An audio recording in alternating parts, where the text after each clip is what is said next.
The general population, the Panthers, may have been synonymous with the Black Power movement of the late 60s and 70s, but they by no means were the whole story. The current exhibit at the New York Public Library's Schomburg Center for Research in Black Culture tells that story in pictures that evoke a time of radical change and social turmoil in the country. Here to tell us about that time and the exhibit called Black Power, the Movement, the Legacy, is Isissa Komada-John, who works as the exhibitions manager at the Schomburg Center. And welcome, we are so excited to have you here today. Thank you for having me. This is the last day of Black History Month. Yeah, this is the bonus day, because we don't usually get this one. It runs around every 4 years or so, so enjoy it, people. Soak it in one last time. But there's always amazing stuff happening at the Schomburg if you want to get up. Definitely. At the Schomburg Center, every month is Black History Month, so this is just an opportunity to delve even deeper into subject matter that we explore all year round. Every day. Yeah. There seems to be a lot of people talking about the Black Power movement, the Black Panthers, recently. Why do you think that is? I mean, I think Black Lives Matter, that movement has really sparked a resurgence of this conversation. And it's really interesting. I think we see a lot of the iconography, the visual language that was used during the Black Power movement kind of infiltrating into a lot of our discussions today and the visual identity of Black Lives Matter. So it's really just this time where we're seeing parallels between the 1960s and 70s and, the activism and organizing of today. So it's totally relevant. It's definitely what we need to be talking about and thinking about how the history of our history informs and impacts our present. So this is something that is very present, and some people, young people, this is their first sort of blush at activism and having a cause. How has that sort of helped to shape the way that you guys are presenting work that you do every day for folks who are now engaged in it in their lives? Yeah, I mean, I think that these exhibitions, and it's 2 digital exhibitions that we've had the honor of co-presenting with the Google Cultural Institute, what they really do is give us a broader history and a broader picture. So we might know about, the Black Panthers or the Black Power movement, but do we really know that there were dozens of organizations and groups that were a part of that organizing? So for young people who are organizing today, I think getting to see the ideological differences that, it wasn't just that you were a Panther, but you could have been, a Pan-Africanist. You could have been, part of the coalition of African peoples, Marxist different or socialist, or exactly, and you could have been Latino or Asian American or Native American impacted at the time by, organizing happening through the Black Power movement, and that really fleshing out this history and seeing this, which was the broadest movement in African American history to date. Definitely seeing all of that diversity, I think today is really critical because it can show that we all have different roles to play, and all of our ideologies and ideas on the world are important in forming this movement of culture forward. Okay. Now we do have some images that we want to show. You can tell us a little bit about some of these. But I wanted to ask you, from a historical perspective, when we look at the different generations of people that may come to the Schomburg Center, how do different people react? How does a 20-year-old person react versus a 40-year-old person versus a person that said, hey, I was there and I marched back in the day? We definitely hear that every day. If you come to the Schomburg and you're in our galleries or you're here for a program, you'll have the opportunity to meet elders who are a part of this very movement. It really is an intergenerational space of different people coming together.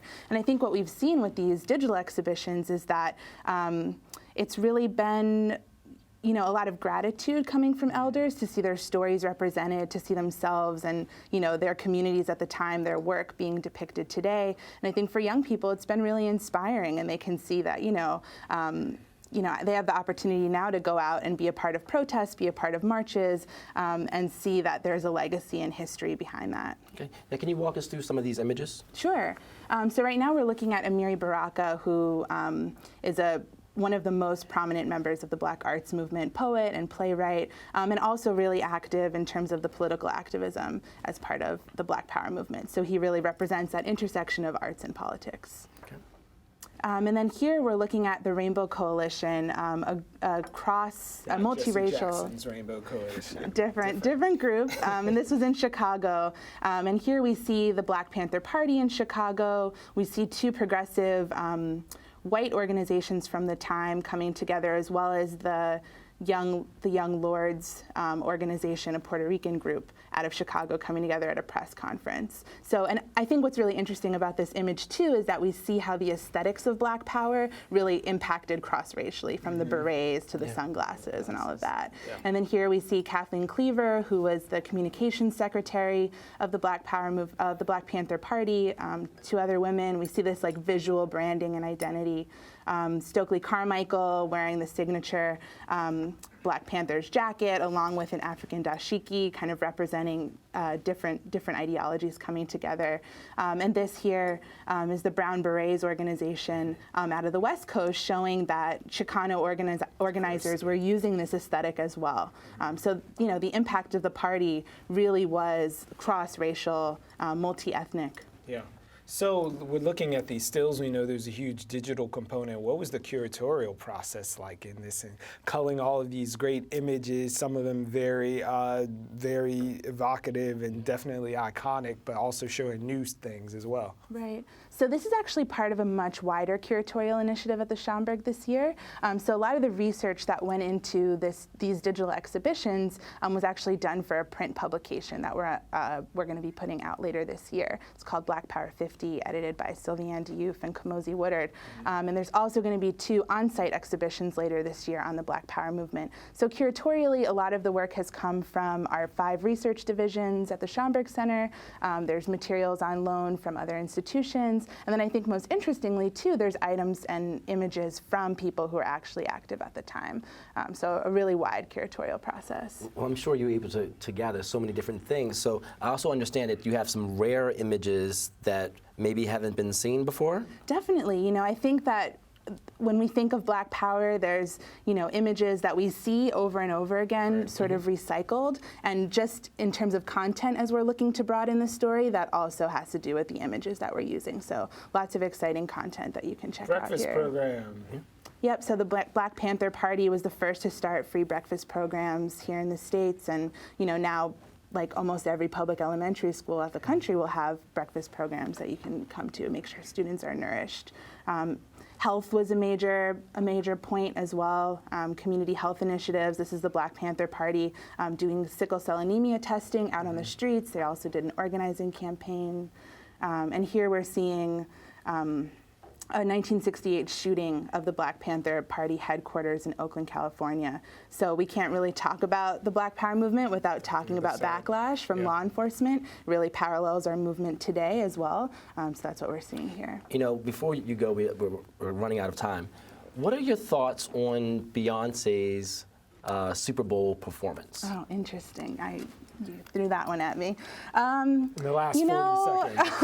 I think it's interesting. I think it's important to keep the visuals of our movements going, like visually have a record of what has happened in the past. I think it's great that she's engaging with some content that's really important to our community. I think there's all these questions around appropriation and what she's going to back that up with. I don't necessarily take a side on it, but I think it's interesting and it's poignant to really notice that we're seeing in culture really a mirroring of the resurgence of this politics today. Okay, and we want to, of course, invite everyone out to come and check out the exhibit. And how long is the exhibit running for? They're up online, so you can check them out digitally, part of the Google Cultural Institute, and then you can come see things on site later this fall as well. Okay, so you can go online anytime and just go through all the images. Go to schomburgcenter.org. Get a comprehensive view without the booty shaking that Beyonce is giving. Yeah. So thank you for coming. Thank you for having me. Thank you so much, Isissa.